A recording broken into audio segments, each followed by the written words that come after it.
Eu sugiro que você sente um pouquinho, preste atenção, porque nós vamos ganhar um presente agora de manhã.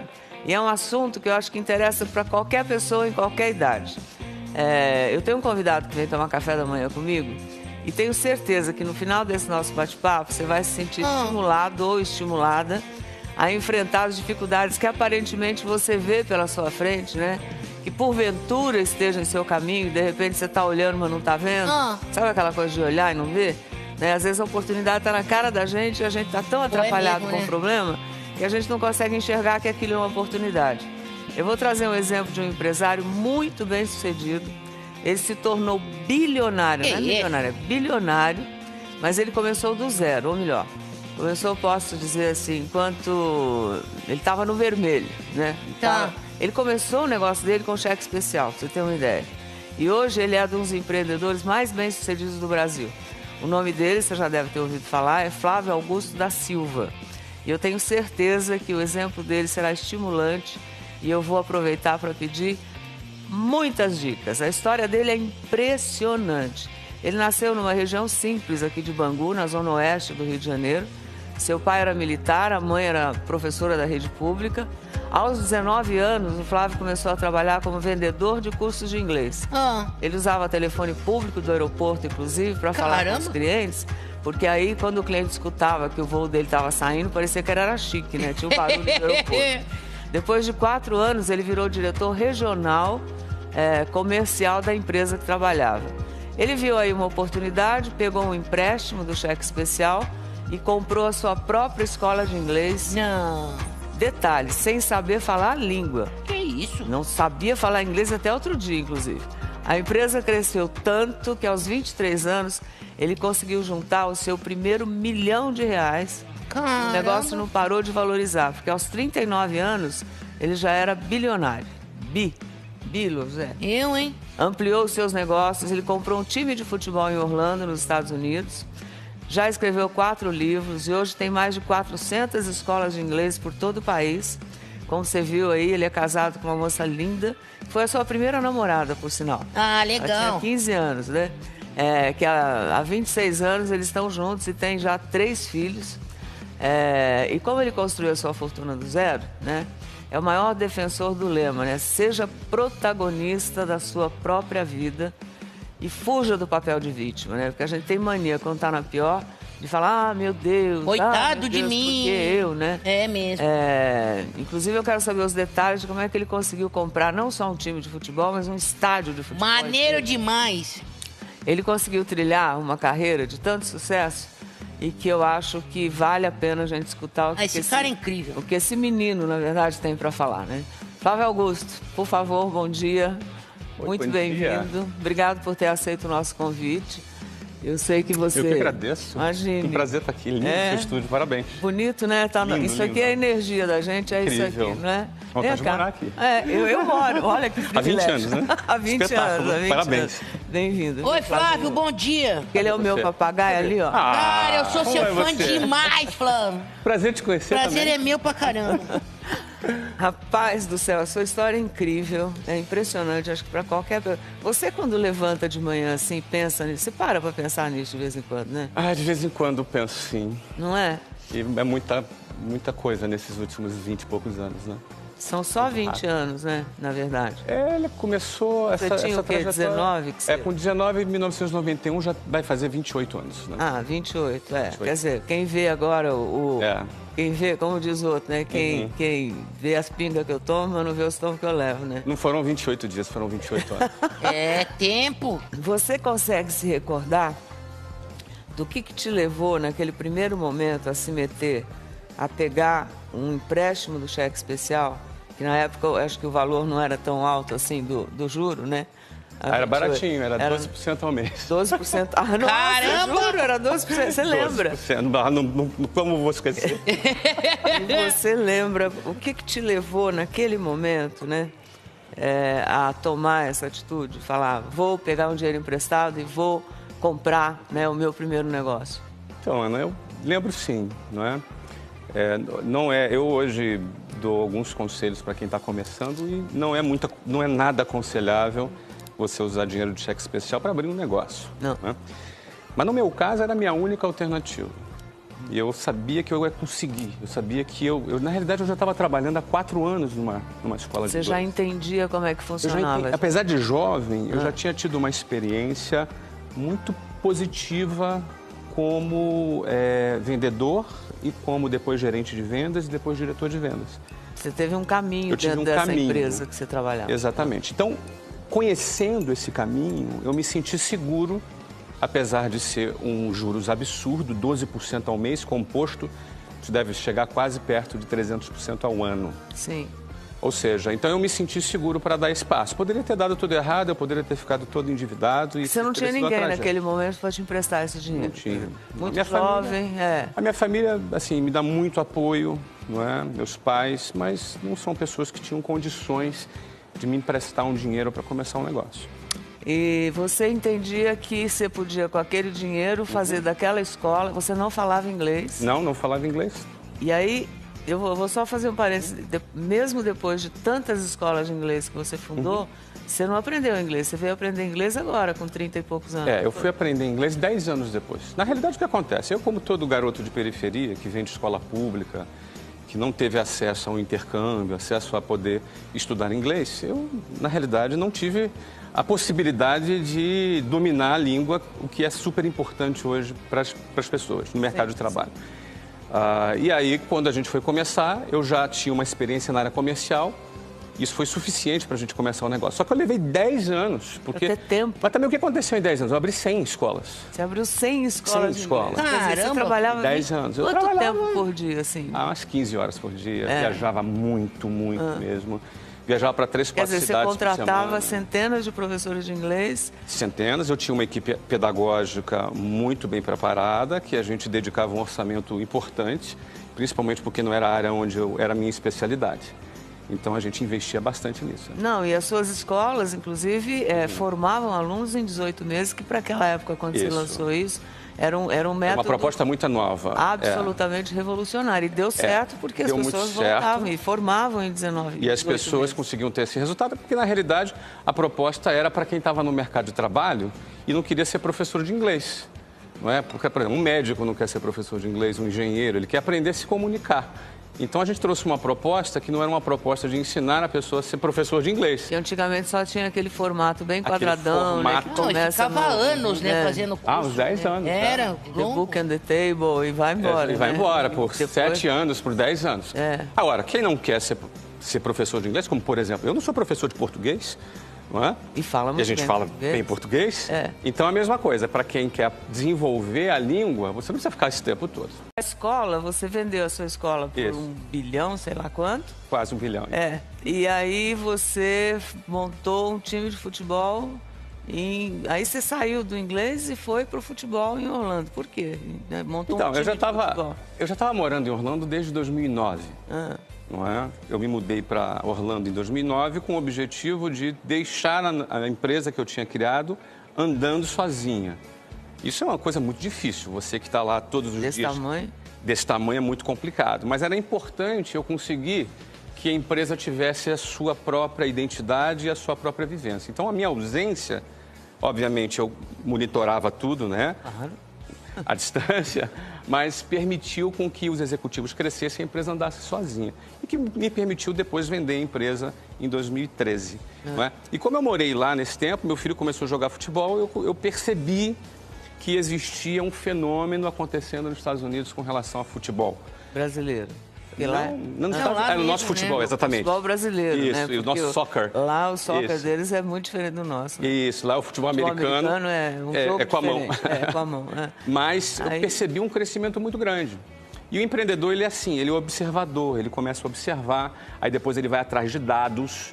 Eu comprei uma pesquisa muito grande e vi que realmente acontecia. É Orlando City. Orlando City. Isso. E o craque brasileiro Kaká encerrou a carreira dele, né? Isso. Ali no Orlando City. E a Marta, que é a nossa grande estrela do futebol atualmente, está no seu time lá. Está no nosso time. Tem um time masculino e um time feminino. Pois é, e como é que nesse tempo, quer dizer, você estreou isso, montou um time, convenceu os jogadores brasileiros de ir para lá, foi criando história nos Estados Unidos para um futebol que a gente ama tanto. Em 2017, que foi o ano passado, quase, inaugurou um estádio próprio, né? É lindo, lindo. E o Orlando City se transformou em um dos clubes mais valiosos hoje das Américas, frente aos gigantes brasileiros aqui, né? E argentinos, mexicanos, que investem muito nisso, né? Como é que é? Eu soube que você juntou uma série de pessoas, quer dizer, você fez um grupo para acreditar que era possível construir um estádio desse, é isso? Então, o desafio de construir um estádio não é fácil. Grandes clubes mundiais, inclusive brasileiros, não conseguiram ainda ter o seu estádio. Não é? Estando nos Estados Unidos, a gente, além do meu apoio, da minha participação, eu pude abrir um projeto para brasileiros, para indianos, para chineses, para japoneses, ou seja, para estrangeiros que queriam viver nos Estados Unidos. E existe ali uma alternativa de visto para ganhar o green card. Exatamente. Quando você faz o investimento, você recebe o green card. Quer dizer, era um chamariz importante para a pessoa querer investir num negócio. Não está muito agradável, né? Futebol, que as pessoas gostam. De um cara que é idôneo, que tem credibilidade e que está se propondo a ser esse facilitador para isso, dando de presente. Quer dizer, você tem sócios nesse estádio. Então, esse estádio ele tem hoje cerca de 80 e poucos investidores de vários países do mundo, onde uma parte importante desse investimento foi custeado por esses investidores. Meu filho, isso é quase um susto, olha. E aí, gente, quando ele não estava satisfeito com tudo isso, ele veio e recomprou o clube. Você ficou com saudade da escola de inglês? Olha, eu não posso negar que... Rolou um ciúminho. Olha, eu não posso negar que eu amo a empresa que eu criei. Eu sempre chamo ela de filha. Então eu dizia que a filha casou. E aí separou. E aí voltou para casa.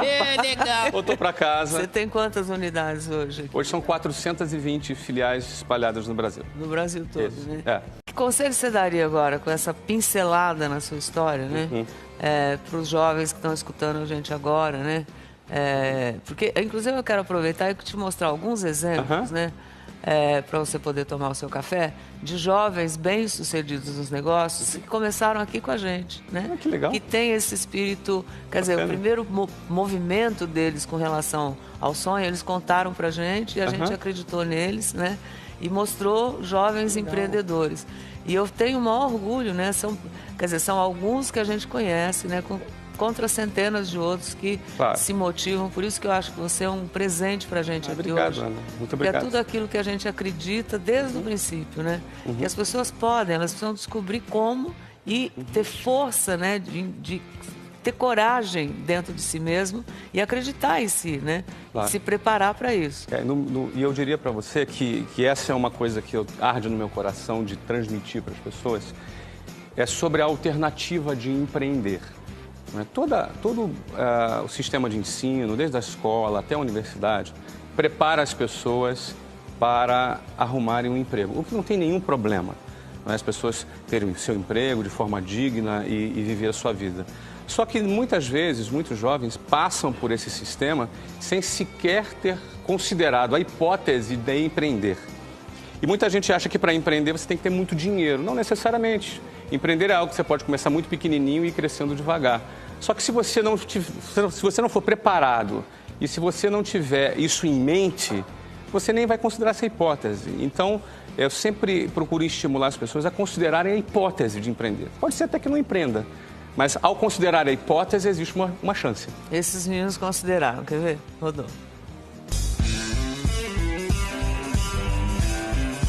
A cena clássica é um sonho para muitas pessoas. A formatura é aquele momento de orgulho para quem pegou o canudo, também para amigos e familiares. Uma alegria só. Mas de uns tempos para cá, além de se formar, os jovens querem mesmo ter o seu próprio negócio. De acordo com uma pesquisa feita com empresários no ano passado, 30% dos entrevistados disseram que já pensavam em empreender antes de completar 18 anos. Entre os jovens de até 24 anos, esse número aumenta para 80%. E aqui no Mais Você, a gente sempre mostrou exemplos dessas jovens mentes brilhantes.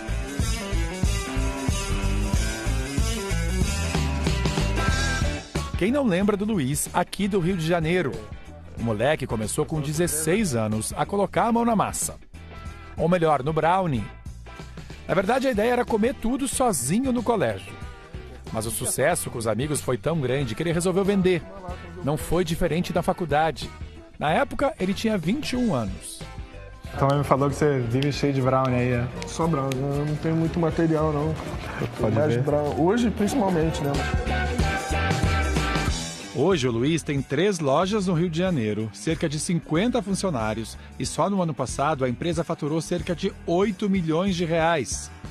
O exemplo do carioca inspirou um mineirinho. O Rafael tinha 24 anos quando assistiu à participação do Luiz no Mais Você. Ele fez cursos de preparos de doces, testou várias e várias receitas, até colocar o próprio brownie para vender. Em um ano de vendas, ele já faturava alto. Pela minha persistência, eu acho que eu consegui fazer o brownie. É um brownie diferente, mas é o brownie do Rafa agora.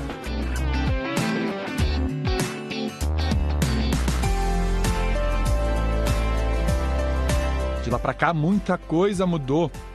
O Rafa abriu a própria fábrica e uma loja. Ele negocia o brownie com grandes redes de supermercado e teve um faturamento de 3,5 milhões em 2018. A gente mostrou também a história do Bruno, que trabalhava numa loja de roupas. Aos 20 anos, ele resolveu vender sanduíche na rua e triplicou o salário. A receita para conquistar o cliente foi ficar atento a cada crítica que recebia. Confesso que no início eu não sabia como eu lavaria o tomate, o alface, a forma de secar, a consistência da maionese. O cliente mordia o sanduíche, pô, sanduíche molhado, cara. O que tá acontecendo? Aí foi quando eu vi que tive que começar a pesquisar, a ver outras receitas para que pudesse ganhar mais consistência e melhorar o sabor, né?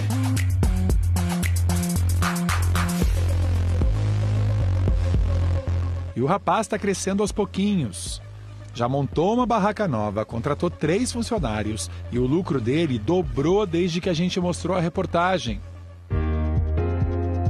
Para engrossar esse timaço de jovens empreendedores, a ideia é do Felipe, que com 28 anos viu na necessidade da mãe uma oportunidade. Ele criou uma loja de roupas plus size para pessoas que estão acima do peso. O empreendedorismo, que a gente brinca do raiz, na verdade, não é relacionado necessariamente à tecnologia. O empreendedor, ele tenta resolver uma dor na sociedade, um problema na sociedade. E eu tinha essa dor na minha casa. A empresa do Felipe está no mercado há 2 anos e meio e já aumentou o faturamento em 300%. A marca do nosso amigo já começou a ser reconhecida. Ainda este ano, ele vai participar de eventos ligados ao empoderamento feminino.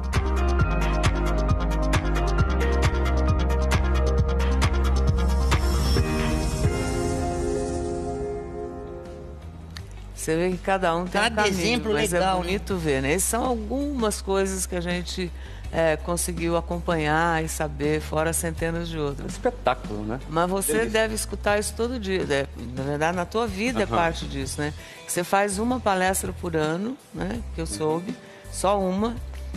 E essa palestra tem vaga para 4.000 pessoas. Isso. E você fala de empreendedorismo, né? E durante o ano você transmite seu conhecimento através de internet.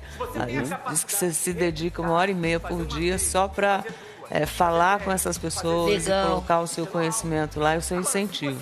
É isso? Eu procuro separar esse tempo porque é uma maneira de eu deixar para essa nova geração uma contribuição. Eu, por exemplo, quando eu vejo essa reportagem que você mostrou aqui, eu fico maravilhado com ela porque você vê que por trás do sucesso de uma pessoa, um já gerou 50 empregos, o outro já gerou 3 empregos, faturou 8,5 milhões, portanto, a quantidade de impostos que ele recolheu, que de alguma forma contribui com a sociedade.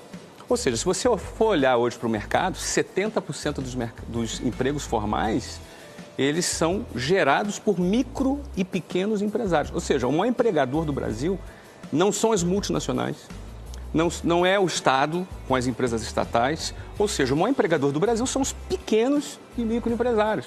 Então, a iniciativa de jovens, de pessoas que querem criar o seu negócio, também arrasta e beneficia milhões de outras pessoas. E o que é legal é que você mantém aberto na web para quem quiser entender melhor. Quer dizer, você tem um endereço específico de graça que fala com todo mundo. Isso.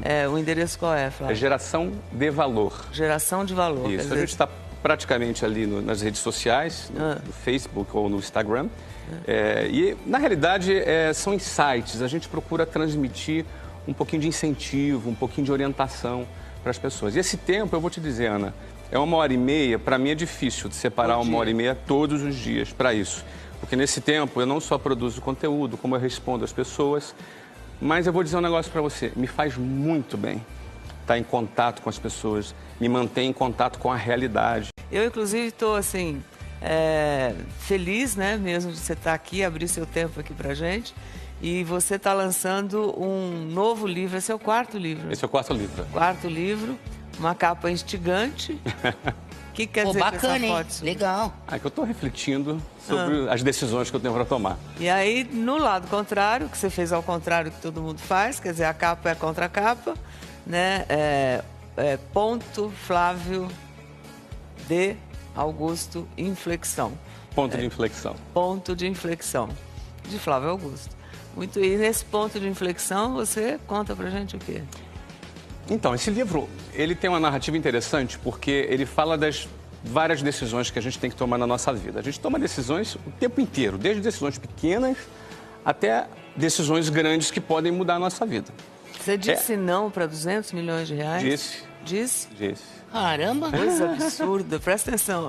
Eu diria sim para 50 cruzeiros, Flávio. E essas decisões grandes que mudam a nossa vida, eu chamo de pontos de inflexão. Porque é um termo da matemática, que é aquele ponto do gráfico onde a tendência se inverte. Ou seja, tem decisões na nossa vida que a gente toma e a tendência ela pode se inverter, tanto para o bem quanto para o mal. Que a gente toma uma decisão todo dia. Toda hora, exatamente. Agora, algumas decisões, e não são muitas na nossa vida, elas mudam. Elas mudam a nossa vida. Na vida de qualquer pessoa. Na vida de qualquer pessoa. Caramba. Não, de qualquer pessoa. Precisa ser empreendedor. Não, de qualquer pessoa.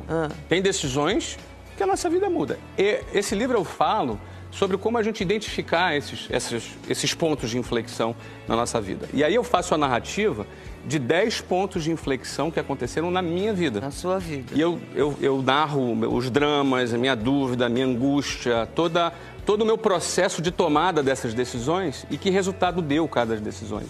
Então a ideia é não só ajudar o leitor a identificar esses pontos de inflexão, que são momentos. São né? momentos, e às vezes são rápidos. Não é? E como dar alguns insights para ele na hora dele tomar a decisão, ele lembrar como é que foi o meu padrão mental na hora de tomar a decisão. A pessoa que toma a decisão, de repente, mais arriscada ou mais ousada, vamos chamar assim, né? Ela tem que ter um temperamento para isso. Você acha que todas as pessoas têm essa... Ou não? Eu penso que isso é uma coisa muito pessoal, é uma escolha muito pessoal e está muito ligado ao apetite da pessoa. Porque você vai assumir mais riscos ou menos riscos de acordo com o seu apetite. Quanto maior o seu apetite por realizar alguma coisa, mais você está disposto a assumir determinados riscos, sabendo que podem dar errados. Tanto é que 80% das empresas não dão certo. Em 5 anos não dão certo. A gente tem que entender essa realidade. Não ter aquele otimismo barato, não vai dar tudo certo. Não, pode dar errado. É importante ter essa consciência, não é? Mas também, por outro lado, a gente não pode se acovardar, não é? E deixar de tomar uma decisão simplesmente porque tem risco. Agora, tem pessoas que têm menos apetite. E quando você tem menos apetite, aí você vai privilegiar outras características que dão risco, como, por exemplo, a segurança. Então, tem gente que a segurança é mais importante para ela, então ela vai assumir menos riscos. Então, é uma coisa muito pessoal. Mas que pode, dentro da segurança também, empreender coisas que façam que a sua performance melhore, como você fez, inclusive, né? Momentos da sua vida te levaram para um outro caminho. Claro, mas vão existir momentos que a pessoa vai ter que escolher entre a segurança e a liberdade. E a liberdade. Não vai dar para conciliar os dois. É o que eu chamo do momento do bungee jumping. Sabe quando você vai saltar lá de cima do bungee jumping? Eu tive essa experiência de saltar de um bungee jumping em 2007. É diferente de andar de montanha-russa, né? Eu que moro em Orlando, tem muitas montanhas-russas muito bonitas, né? Montanha-russa, você senta lá... Sabe que vai chegar lá, né? Quando você fecha ali o negócio, você não pode mais mudar de ideia. Já era. Já foi. Agora, o bungee jumping não. É você que salta. O instrutor não te empurra. E aí, muita gente, na hora de saltar, tem medo de saltar. E eu quando fui saltar, morri de medo de saltar. Mas foi. Eu fui. Uma vez só. Não quero mais. Não quero mais. Mas fui. Tá bom. Mas, ou seja, eu digo que o momento de algumas tomadas de decisão é como saltar de um bungee jump. Então, você vai ter que escolher entre a liberdade e a segurança. E aí, a escolha é muito pessoal. Bem pessoal mesmo. E o Flávio, além de tudo isso, ele é muito antenado nas novidades do empreendedorismo. E ele acabou descobrindo um dia desse um depoimento na internet de um vendedor de rua, o Rick Chester, né? Aqui, lembra, Loura, aquele cara da água mineral? Da água mineral. Para quem não viu, dá uma olhada no vídeo, né, que ele fez, incentivando todo mundo a ganhar dinheiro. Ele vendia água mineral. Hoje ele vende outras coisas, por causa dele. Rodou. Minuto do empreendedorismo. Está desempregado no Rio de Janeiro? Então faz o seguinte, arruma R$10 emprestado, vai para a Central do Brasil amanhã e compra uma mala de água mineral e meio saco de gelo. Pega tudo e vai para Copacabana, cedo. Chegando lá se vende uma água por R$4, R$5. Vamos considerar que tu vai vender tudo a R$4 e vai tomar 2 águas. São 10 águas, tu vender a R$4, são R$40, tu investiu 10, são 300% de lucro. Tu volta por cento, compra um isopor de 25 litros por R$18, sobram R$22. Tu vai para casa com essa grana e descansa no outro dia, vai pro centro novamente. Compra 2 malas de água mineral, meio saco de gelo e vai para Copacabana novamente. Com 24 garrafas de água mineral, vamos considerar que tu vai tomar 2, sobram 22 vezes R$4, se vender tudo, são R$88, com 7 que sobrou de antes, são R$95. Em 2 dias tu teve um lucro de 850%. Aí tu volta para casa, pega R$10, paga aquele maluco que te emprestou, isso chama manter as portas abertas, é importante isso. Aí você tem ainda 750% no bolso, no outro dia vai pro centro novamente aí contigo. Vender água não dá para você não? Então a crise no seu caso não está no país, está dentro de você. Pega a visão. Pois é, você viu esse vídeo um belo dia que já estava rodando nas redes e... Sim. O que acontece? Eu, quando vi o Rick, como eu sou um cara de periferia, um cara que conhece a realidade de quem pega um ônibus cheio, ônibus lotado, eu consigo...